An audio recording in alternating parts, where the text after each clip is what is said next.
Morning everybody, this is a new video for the 12-day book advent because I think the fact that I changed some parts of it after I made the last video is confusing some people when they come to watch the video, and I don't want that to happen because this is a fairly complicated SVG anyway. So I'm going to do it with the SVG that you actually download from Etsy, to which I made a few changes since the last video.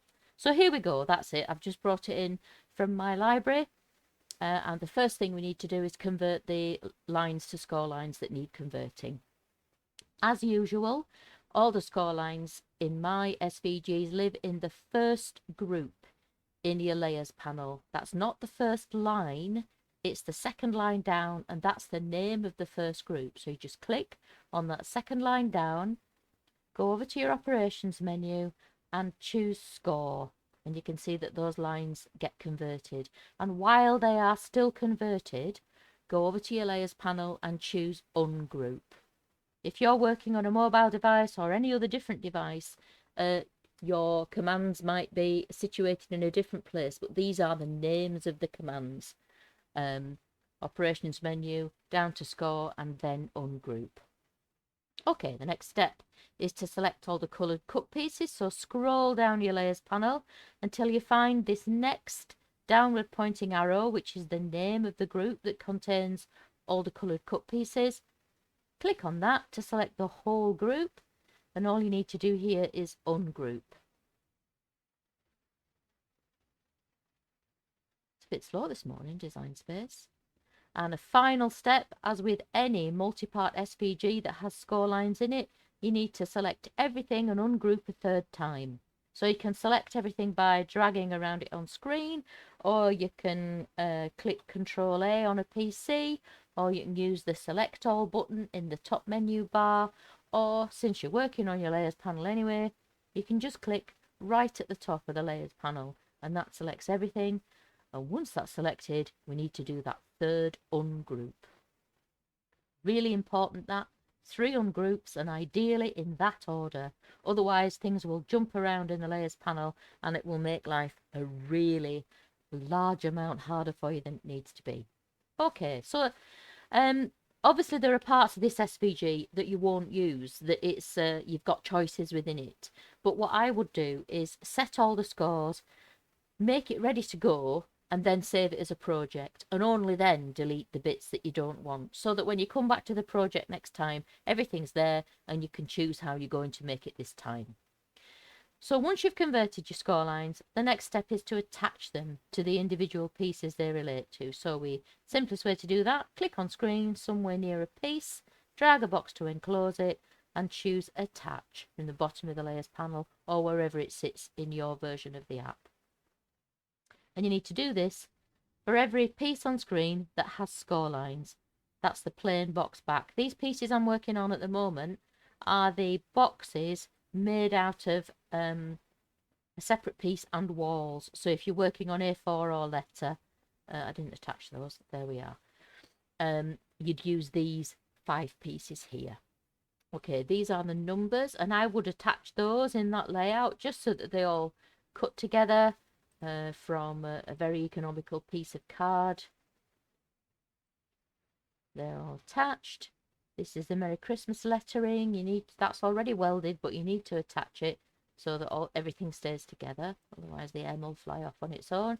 These pieces I wouldn't worry about. They're just going to cut from tiny scraps on mat of their own. This is the spine. We'll attach that. This is the box back made out of a single large piece. Attach those scores. This is the pocket. This is the holes layer into which the pockets will eventually go, and this is the doors layer. Okay, so I would save at this point.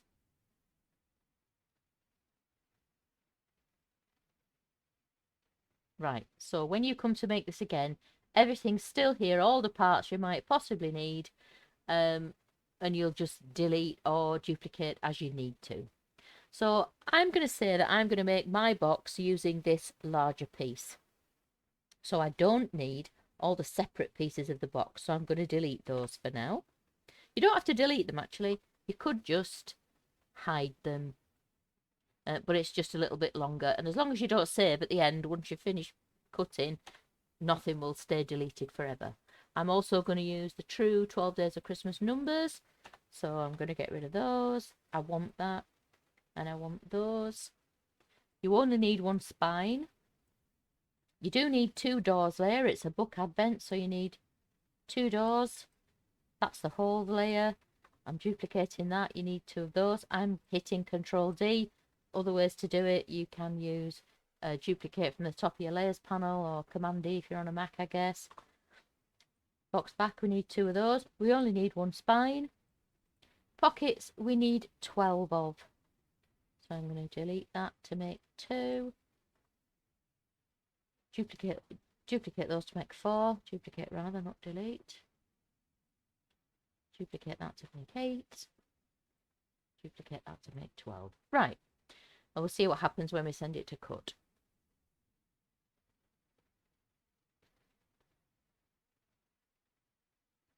Oh, that screen drives me nuts. Doesn't pop up every time, and I can't save the preferences. It won't let me do that anyway. Rant over. So there are the white highlights for the back of the red berries. You'll just cut those from a scrap. There is the wording and the numbers. They're in the same colour on my SVG because I cut them from some sort of mirror card. You could cut them from vinyl, of course. Here we start to get to the larger pieces of the box, and I'm going to choose A3 here. And my box backs take up a sheet all on their own. And then we've got, yeah, lots of paper to cut the rest of it. So as I did in the other video, I'm going to show you how to make this a bit more economical. So if we look at these, it's 27.8 by 19.33. They will definitely cut on one A3 together. So I'm going to attach those so that they definitely sit on an A3 on their own. 39.6 baht, so will they. So I'm going to attach that there on one on their own. And then I'm going to bring in a shape.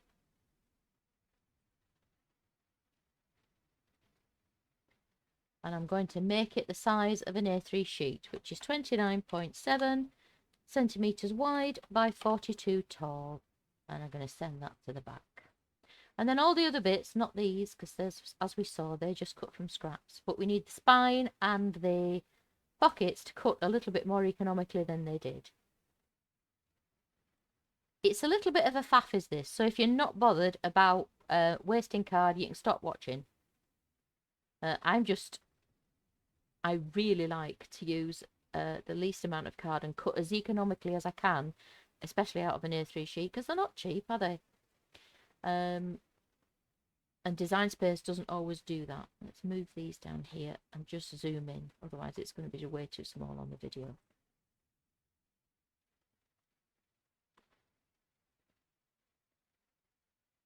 Right. So I'm going to put these pieces really close together because I know that they can sit within like 1.5–2 mil of each other and they'll be just fine.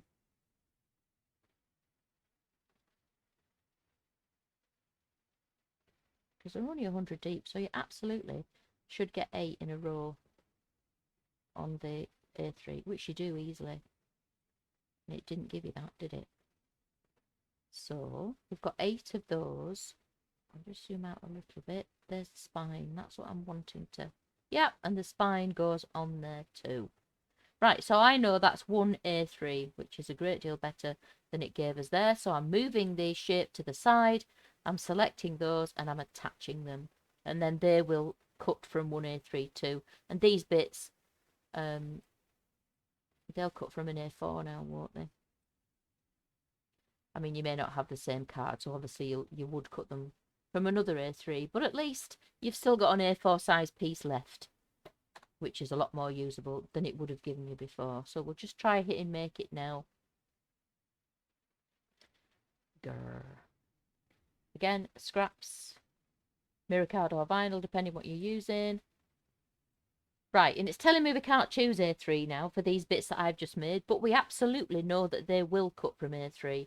These Yeah, it's letting me choose A3 there. That's on A3. They're on A3. So it's just these two. Yeah, there's the little A4. Will it let you choose A4 for that? No, it won't. So you'll use A3 and you'll have an A4 size piece left. With these, where are we? Yeah, with this one, where it won't let you choose A3, but we've just set it up and we know it will cut from A3.